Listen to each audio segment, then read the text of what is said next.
problem. Significance of problem. What's been done? What hasn't been addressed?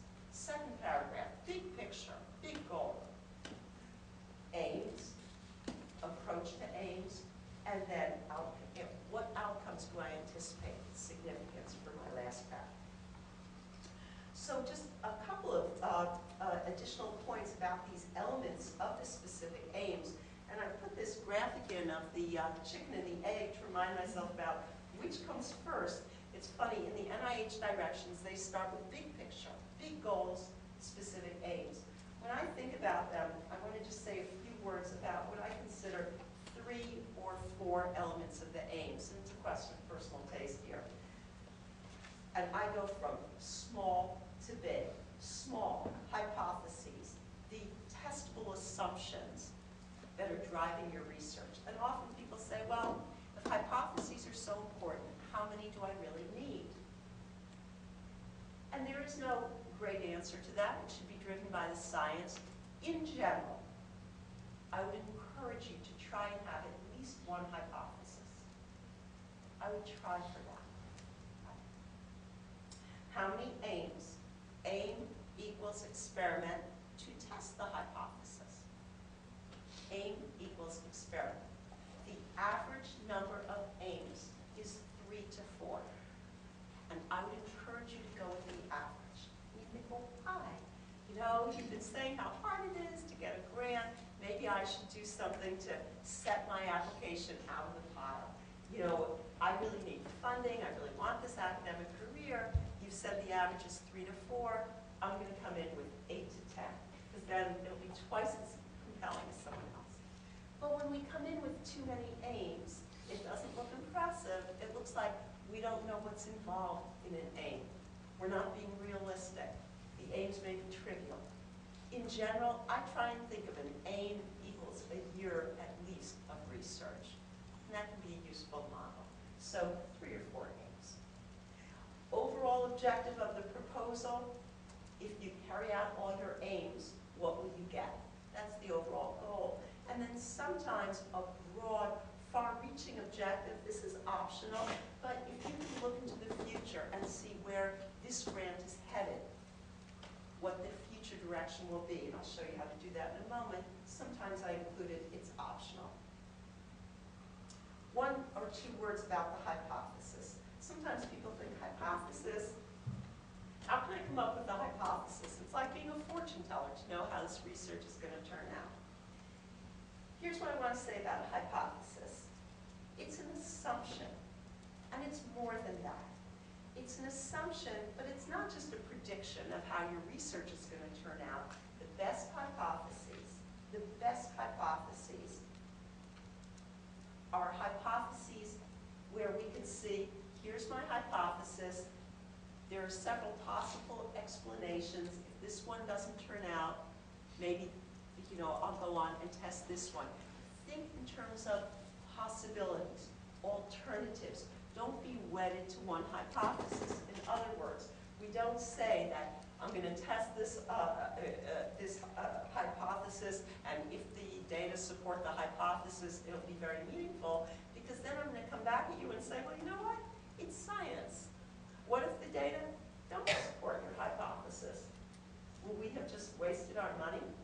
The best hypotheses are hypotheses that are crafted in such a way that no matter how your data turn out, whether they support the hypothesis or whether they refute it, almost doesn't matter. The bottom line is that by testing your hypothesis, we'll come up with meaningful new data. And when I write a grant in that way, it's going to be very, very persuasive to my reviewers. And again, using that analogy that I used before, that philosophy that when I write a grant, it's not particularly subtle language. I write, when we test our hypothesis, if the data support our hypothesis, this is what we'll learn. If the data don't support our hypothesis, this is the important new information that we'll obtain. And when you think about it, a grant that's written that way is as close to ironclad as you're going to get. Because you're basically arguing that no matter how your research turns out, your funding agency is going to get valuable new information. So, and again, this is, I think I've covered this. One point I want to make is that we never write in order to prove our hypothesis, because it sounds like you've made up your mind already, that you're not objective. We always write to test our hypothesis. So we go from hypothesis to aims. Aims equal experiment. Think of your aim as a very clear restatement. The aim should be developed. Think of it as something that can be evaluated. And the best advice I can honestly give you when you're trying to come up with an aim, and this is really absolutely, if I were going to tell you how should you come up with an aim, think of an aim that could result in a publication. Aim equals experiment equals approximately 1 year of work equals a publication. And if you word your aim in that way, it will always be written correctly.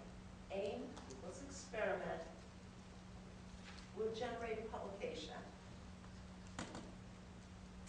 So, let's look at a couple of these aims and see what you guys think.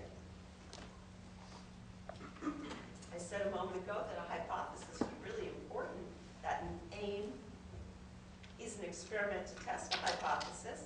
Let's see what this first aim is. Aim 1. To test the hypothesis that individuals with dry air nasal sensitivity have a defect in humidifying inhaled air. Aim equals experiment. Do we know what the experiment is that this person's carrying out? See a lot of head shaking? No. And no, we don't. This person says, my aim is to test the hypothesis. We already know that. An aim is designed to test the hypothesis. Even though a hypothesis is important, don't just give us the hypothesis, give us the experiment that you'll carry out to test the hypothesis. There is a difference. So let's look at the next one. To identify genes preferentially expressed in colon cancer. Is that a specific aim? We said an aim has to be very specific, very focused, an experiment. Does that pass the test? It's pretty broad, right? To identify genes. How are we going to do that? What experiment would you perform in order to identify these genes? Well, how about if we amend it and say that we're going to identify these genes by using this new technique that we developed? Is that an aim, to identify genes using this technique? Is that specific enough? No. I see a lot of heads going, no. You're right, it's not. Specific, focus, something that could result in a publication. And the last example I used, I made ridiculously specific. I just wanted to make the point. I probably went overboard, but I wanted to really hammer this one home. Let's look at this aim. This aim, this experiment, is designed to determine the benefits in terms of asthma symptoms and medication requirements of a greater than 90% reduction in bedroom house dust mite allergen levels in a group of children with moderate to severe perennial asthma. So in other words, we have this group of kids with moderate to severe asthma, and we're going to reduce the bedroom house dust mite allergen levels in their bedrooms by over 90%, and after we do that, we're going to figure out, has there been an impact in terms of their asthma symptoms and how much medication they need? Is it specific? Very. So again, is this sort of overkill? Probably is, but it gives you a sense of what's an appropriate aim. By the way, to give you another sense of what's an appropriate aim, in addition to the aims I included in the example from my own grant, when you go on to that first handout I include in this booklet called Useful NIH Websites, bless you, in the middle of the page it says examples of grants, and there's an example of a K award from Heart, Blood, Lung, and there's an example of an R01 as the third example there. When it says annotated R01, what the NIH means by the word annotated, they took an R01 that a new investigator had written, and they put it on the website, of course with his permission, with annotations from the summary statements showing what the reviewers liked, in particular about